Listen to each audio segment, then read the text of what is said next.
I was just saying thank you very much to those who have joined on time for this session with our Premier Partner, University of Southampton.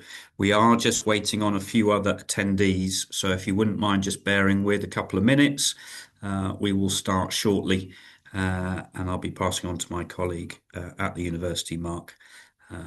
But yeah, just a couple of minutes more, and thanks again for those who have managed to join on time.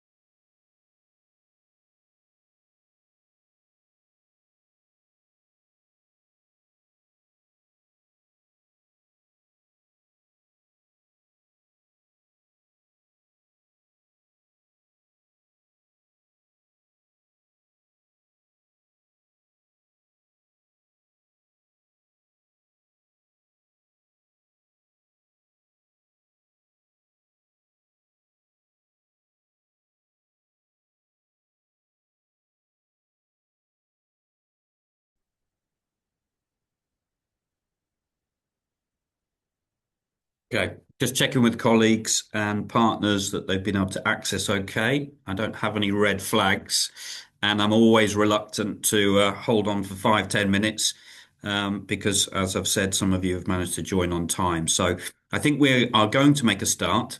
First of all, I'd like to introduce myself quickly, as I won't have met all of you. My name is Rob Hayes. I'm the Director for UK and Europe at Studying, based here in London.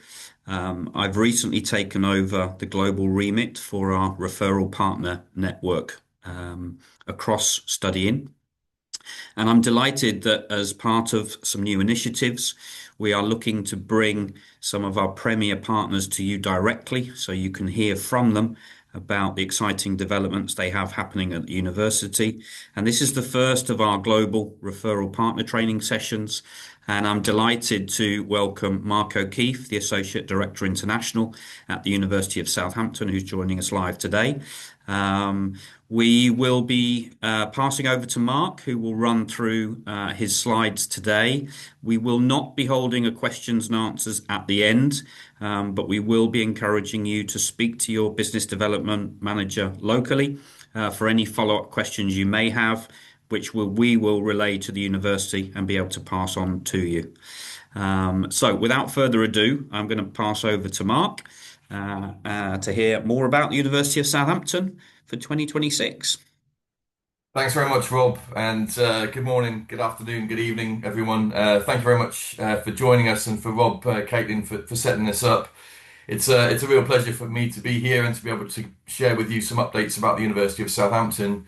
As Rob mentioned, I'm the Associate Director International, so my job at the university is responsible for managing our international student recruitment and partnerships team. We've got four regional teams, and I'll speak a little bit about the makeup of the teams, just so that you've hopefully got a little bit more information that you can share also with your respective teams and colleagues. But it's a really exciting time at the university. I joined last May. It's been non-stop since then. And for most of us in the sector, it's been like a roller coaster these past couple of years. But I think certainly from my perspective, having been working in the industry for nearly 25 years myself, nothing surprises me really. But I think obviously it's about the way in which we can work together to keep each other informed, and communication, as always, is critical to that. So thank you very much, colleagues at Studying, for organising this session. I'll share with you my slides just in one moment, and I will be running through a short presentation. And I'm very happy to pick up on any questions, as Rob outlined, through your respective business development managers as well. So just bear with me for one moment while we get this started. Can you see that? Okay, Rob, is that all right? It hasn't transitioned into slideshow just yet. Hasn't it? Okay. The joys of technology. It's fine online. Just bear with me. I'm going to try and reshare.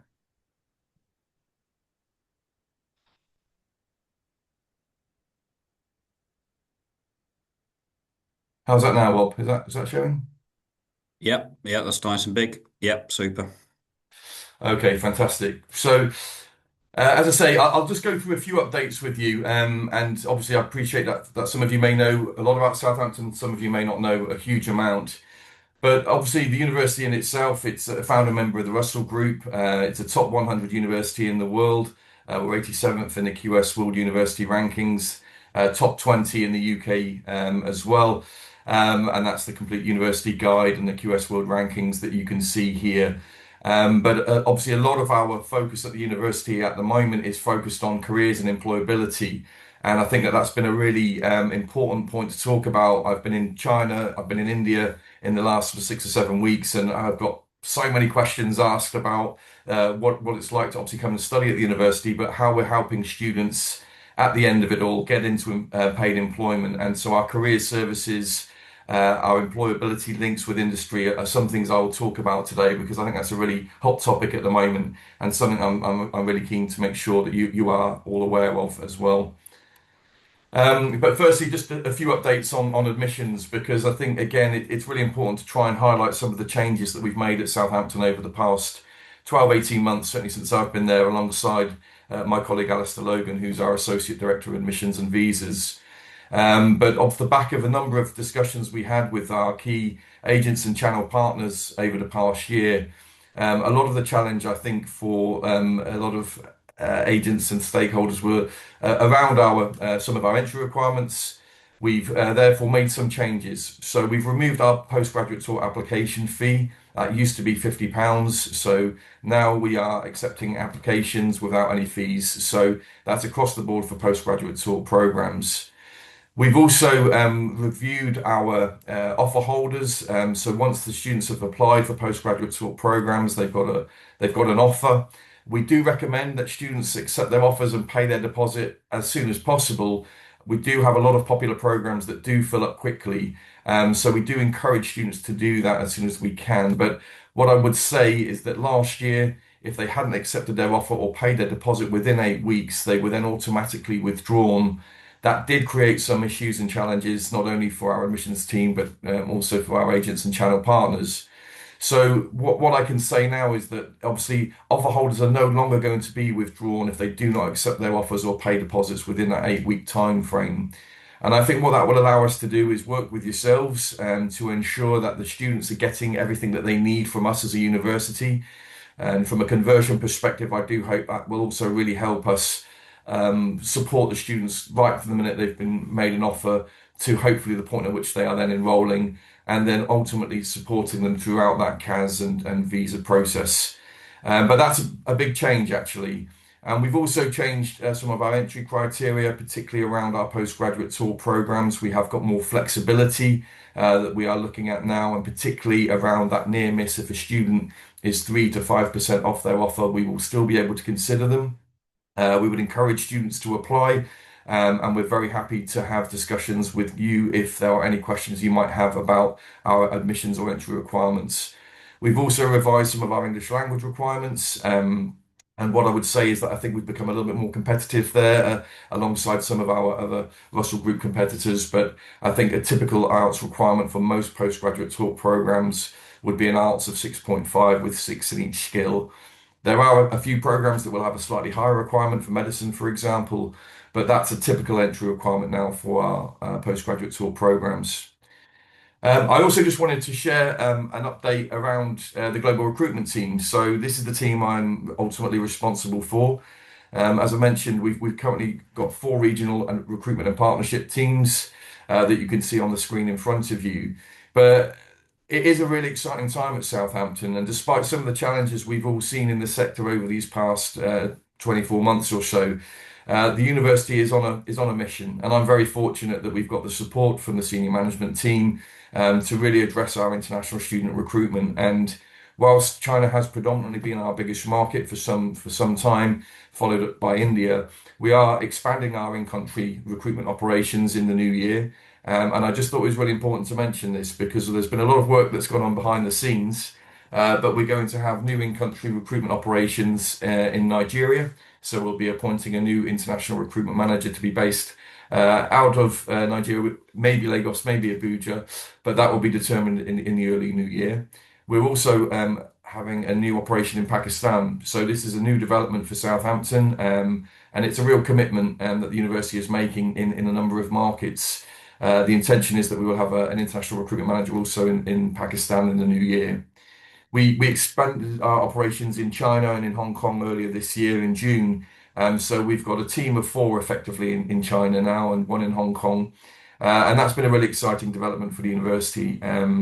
We will be able to obviously then support, I think, colleagues further, and we will be able to do more in country events and activities as well. I've been out in India quite a bit over this past year, I think about 6 or 7 times nearly, but we are expanding the operations in India as well. So we've already got three recruitment managers effectively in the market in Delhi, Bangalore, and Mumbai. And we are going to be appointing a new head of recruitment in India in the new year as well. And then we are also expanding our operations in Southeast Asia. So we've already had Jason, who some of you may know, that's been operating out of Malaysia for many years. But we are also going to get an additional in-country recruitment manager there to support further events and activity in that part of the world. And whilst we don't typically work with yourselves in the USA, we have also got an in-country recruitment operation there as well. So it's a really, as I said, a really exciting time for us. And the university's made a big commitment to supporting the diversification of international student recruitment at the university. And what I would say is that with this additional support, how then can we support you further? And what I would say is that we can help organise trainings for teams online. We can do that in person. We'll be travelling up quite a lot in the new year, but we will be able to organise further webinars. And if there are offer holders or applicants that we need to engage with, then we can do that. We can meet with offer holders and prospective students. We'll be supporting obviously studying and the team, through various fairs and events in the coming year, but obviously support in the admissions CAS and visa process. So I just wanted to highlight some of these things as well, because we're working really closely with our global marketing teams. We're looking at trying to create more digital marketing and creatives and campaigns to really showcase a lot of our new programs, our scholarships. But again, we're also really, really keen to hear from colleagues on the call, because if there is anything further we need to do, we're very happy to take on board your ideas, your feedback. It's critical to make this all work. I know every university up and down this country and beyond will have an agent newsletter. And what we will do is obviously circulate this every 3 to 4 weeks, but you can sign up for our newsletters and you can obviously receive further information about the university. But we are, as I said, working very hard to try and ensure that we are communicating more effectively. That's everything from WhatsApp creatives to working on Instagram to create more reels to showcase programs, which will hopefully mean that you will be able to help advise students in a clearer way, perhaps. And obviously, as I said, if there are any challenges, issues, we have a team here ready to support you all. We've got contact points for general queries highlighted here. For all of our undergraduate applications, they do come through UCAS, and we are therefore needing to check every undergraduate applicant that comes through to make sure they're tagged accordingly. But I would also just sort of like to say a little bit about the university, because as I said, despite the challenges in the sector that we've been seeing, the university is making very bold commitments to the future, and we're investing huge sums of money into our campuses in the UK to ensure that students have a fantastic experience. And obviously, for students that come to the UK campus, you can see some of the images here and some of the investment that's gone into the university, particularly in relation to our sports centre. We invested over £37 million to open our new sports centre last September, and that's fantastic. So for all students on our main campus, they will have access to the gym, the sports centres, and some of the fantastic new buildings. But one thing I would honestly say, since I've joined, I've been really impressed with the facilities that are on offer at Southampton. There are some incredible investments that have been taking place. We've got a new home for our business school, for example, at the Boulderwood campus, which I'll come to in just a moment. But that in itself is a fantastic state-of-the-art building. And so the students, whatever they come to study, and particularly in engineering, some of the facilities there are really special. We've got lots of videos that we can share as well with you, because I think it's really important that students can visualize obviously what it's like to come and study here if they're not able to travel to the UK. So we're able as well also to share more information for you on that. But just a little bit on our campuses. So just to say, it may not have been missed on some of you, but we opened our Delhi campus in August of 2025. It was a really exciting development for the university, the first UK university to open a campus in Delhi. And that sits alongside Malaysia as well. We've had a campus in Malaysia for many years now. But the other campuses that you can see here are all based effectively in the UK and are home to the mass majority of our students. The Highfield campus is our main campus. That's where the halls of residence are largely all based. Students have got access to the sports centre, the gym, the library.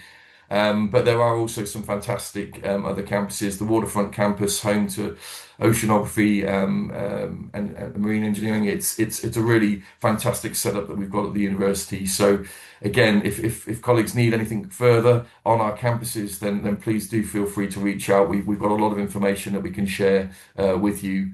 But also wanted to sort of really highlight the safety and well-being of our students. It's a really important point to talk about. Our student hub is available 24 hours a day, 7 days a week, 365 days a year. So basically, if students have got any worries, concerns, they can speak to somebody and they can visit somebody physically in person. And I think that that's a really, really special point to mention because lots of universities will be offering really great services, no doubt. But I think that we really have tried to ensure that the students have got somewhere to go throughout their time and have got advice and support through the Students' Union as well. But we have also got campus security, which operates 24 hours a day. We've got our safety bus for the students run through the Students' Union, a range of support available for student disability and well-being, which is just critical for all of our students, wherever they may come from. And we do really encourage students to take advantage of the services that we have to offer as a university. And alongside some of the on-campus services that we offer, we have that kind of dedicated meet and greet service for students when they arrive in the UK for the first time. The student hub that you can see at the bottom of the slide here is also a first point of contact for the students. And Southampton in itself, it's a very welcoming city.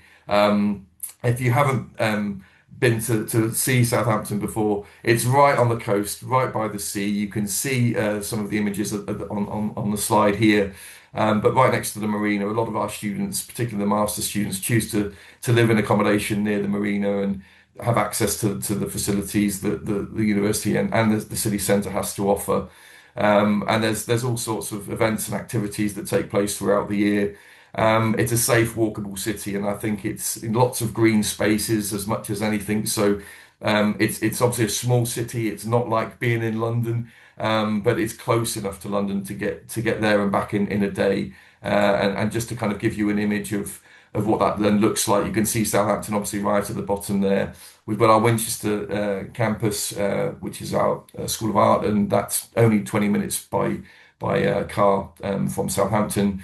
But you're very close to London. You can get to London in just over an hour and 15, 20 minutes on the train.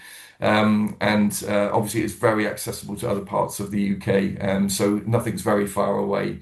But it's a great city, and I think we probably don't do enough to really sell that. But I think it's really it has everything that a student really needs, and we have so many students that obviously studying at the university. There is Solent University down the road from us, and that makes for a really vibrant student city with lots of, as I said, events, activities for students to get involved with. I mentioned a little bit about careers and employability because I think, as I said, we are getting lots of questions from our agents, from parents, from students who are wondering about what we have to offer as a university and the services that we have to help them gain employability after they graduate. And there is going to be more information that's going to be coming out in the new year about some of our new services around this Career Advantage Plus, which is going to be really, I think, a fantastic offering for students who are going to be starting next September. And we will be able to share again a lot more detail around that and what that looks like. But the university's again made a real massive commitment to career services. We employ approximately 60 staff. We have a lot of international advisors now as well who are really supporting the students in one-to-ones. on online webinars, and I think that it's a really important point to mention. 96% of our students are, once they've graduated, are in employment or further study. Shortly thereafter, their studies, after 6 months, we're the top 15 in the UK for the best institutions for employability.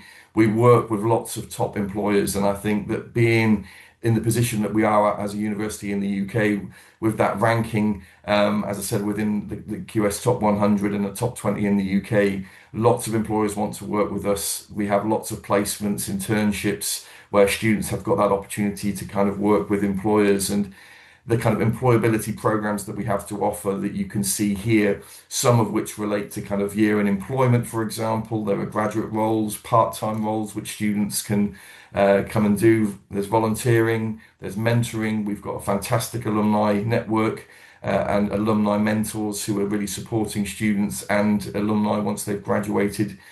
But we don't just do like one career fair a year. It's constant really throughout their time here, and I think that that's just a really important point to mention. And a lot of skills workshops. A lot of students have become ambassadors, student ambassadors, so they do guided sort of campus tours. They help support us in recruitment efforts. So they will be meeting with prospective students online or attending events in person. And that's the same with our alumni as well. We've got a fantastic alumni network, as I said, who are willing to support us and really engage with prospective students and offer holders and meet with parents. And we've done a lot of offer holder events online and in person over these past few months prior to the September intake, which I think went really well. And that's something, again, we're going to be keen to sort of focus on. But as I mentioned, we are targeted by top employers. There's just some key names here that really will you will see for yourselves. But where a lot of students have gone to gain employment either after they've graduated or if they've been working as part of their placement year as well. Um, but preparing for the future, we have a Successful Futures, which is a flagship program for students who are studying with us, UG, PGT. There's employability skills modules, which are embedded in career planning and employability across all courses. And I think that is also a really important point to mention because a huge amount of time and effort has gone into making sure that students have got the skills and experience that they kind of need to get into those jobs once they've graduated. And we've been working with a lot of employers to try and spot the skills gaps that some of our graduates have had historically. So we are working and engaging with employers to really make sure that, as I say, students are kind of ready to go once they've graduated. We've got the e-mentoring program with over 2,500 mentors from our alumni community. And there's a lot of access to AI tools which provide immediate feedback on CVs, interview techniques. So we're trying to ensure, as I say, that students have got everything they need to kind of get ready for that world of work as well. I'll just pause slightly to talk a little bit more about our faculties and some of the subject areas. We've got five faculties effectively at the university: the arts and humanities, environmental and life sciences, social sciences, which incorporates our University of Southampton Business School, our Faculty of Medicine, and engineering and physical sciences. To go through all of the subjects, we'd be here all day, so I'm not going to do that. But what I had said to Rob and Caitlin is that we can organise more subject-specific webinars if that would be helpful.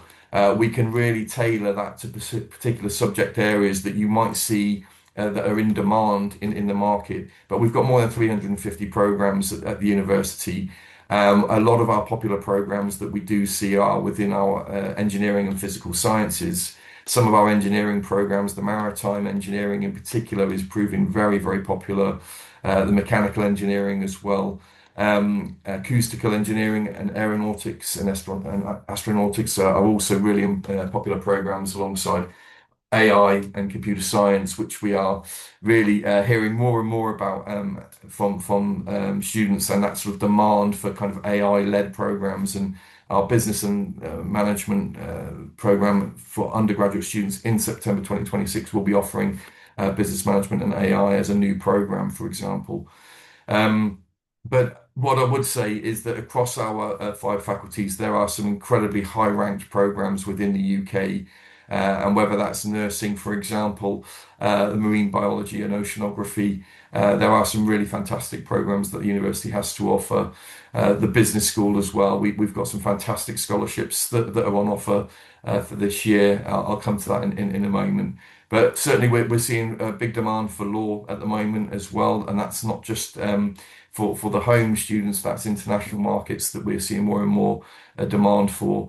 And public health is a program I'd like to sort of try and plug because I think it's such a fantastic program, and I think it's an area where we see demand from many different markets. But obviously, conversion is something that we really need to, I think, work on to really try and make sure that we are working with the students and supporting them all the way through the process.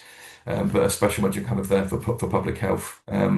So I won't go into, as I said, huge detail here. These are just some of the new programs that we've got on offer for 2026. We can share the slide deck with you afterwards, so you can make sure you've got access to all of the QR codes, and you can scan away and check out all of our new programs here. But the BA Luxury Management program, for example, is a new undergraduate degree course that will start in 2026, alongside a number of different areas within engineering, including biomedical and medical engineering as well. A huge range of options going on at the moment at undergraduate level and at postgraduate level as well. We've got our Global Executive MBA, which is proving very popular already. We're getting a lot of applications through early doors. But again, I won't go into all of these programs here, but the digital media, global media programs are new programs as well for September 2026. So if you've got any questions about the courses, if you would like to receive any more tailored information about the programs, we can organise those sessions for you. A little piece on guaranteed accommodation. So again, if students are applying and they are committing to obviously their offers at Southampton, we can guarantee accommodation as long as the students are applying by the 1st of July. We've got 24/7 reception and security. A lot of the halls of residence are in walking distance. We do try and encourage, especially our undergraduates, to take advantage of the accommodation to meet with other new students. So, the message is you're never going to be alone when you're starting at Southampton. You're going to be surrounded by students from the moment you get there. And I think actually that the point around having that guaranteed accommodation is really important. There's no deposit required at the application stage for accommodation, and there's a wide range of options available as well. A little bit on the English language requirements. I mentioned earlier that our typical postgraduate or entry requirements are going to be out 6.5 with 6 in each skill, but we are accepting a wider range of English language tests now as well, and we've listed some of those here for your benefit. So for the Pearson Test of English, language skills for English, and we are also looking at more international kind of qualifications as a way of ensuring we've got more flexibility for admissions purposes. So again, if there are questions about our English language requirements, you can scan the QR code, you can read more about the bands and what we are asking for across the board. As always, scholarships are a big topic of discussion. We're no different, and I think over the past year we've introduced more and more scholarships. I think part of the challenge is often then communicating what we're doing to ensure that you've got all of the information you need to guide a student through the process. And what I would say is that it is really important that you view our website because there are very detailed subject-specific scholarships available at the University of Southampton at both undergraduate and postgraduate level. I've highlighted a few of our excellent scholarships here that you can see. These are effectively offered as a discount on tuition fees for the first year of study. You can see some of the named country-specific scholarships that we have, and that's up to £3,000 to £4,000. And that for us, I think, is a really important point to mention. So India, Thailand, China, Vietnam, Nigeria are all effectively new excellent scholarships for September 2026. And we've got a global excellence scholarship, which is effectively for rest of the world markets. And again, we will be very keen to hear from colleagues. We are well aware of obviously the costs of coming to study in the UK. This is a way of trying to offset some of those costs. We're well aware of competitors and what they're offering. But I think crucially, what we really want to do is make sure that you all have access to the information to advise students, and the students crucially are aware of the offerings that we do have. I haven't gone into the detail around some of the subject-specific scholarships because we would be literally here all day. But just as an example, for our business school this year, for students who are applying for postgraduate master's programs, if they are a high achiever, if they get in a first class honours degree, you can get up to £9,000 as a Dean's scholarship. And I think that in itself is a really significant scholarship that we're able to talk about. And also, if, for example, the students are in that kind of 2-1 category, they can also receive up to £5,000 as well. So I think that some of the important things to mention here is that there's a lot of information. I appreciate. Check out our website. If you've got questions, please speak to your business development managers. They will in turn work with us. We can provide more, as I said, details for you if needs be. But we do want to make sure that you have got all of the information you need to really support students coming to Southampton this year. I think that was it really from me. And Rob, I'm happy to take any questions if there. I know we said we weren't going to take any, but if you had any particular points you wanted to flag, very happy to take any questions if that's appropriate at this stage. Great. Thanks, Mark. Yeah, that was an excellent update and hopefully really useful for, I'm hoping, referral partners perhaps who've not promoted Southampton before, and therefore a lot of this is new. But also those who have worked with and sent applicants already for some of the updates for 2026. Southampton, I can say, is a university I can personally vouch for. Not having studied there, but as a child, Southampton was my gateway to my summer holidays on the idyllic Isle of Wight, where my gran lived. And I think Southampton benefits from that wonderful coastal location and having somewhere like the Isle of Wight, a traditional holiday resort in the UK, on your doorstep, but being very close to London, as you mentioned. And then in a previous role, I worked very closely with the university, and therefore I'm familiar with the campuses and the academic excellence that it offers both domestic and international students.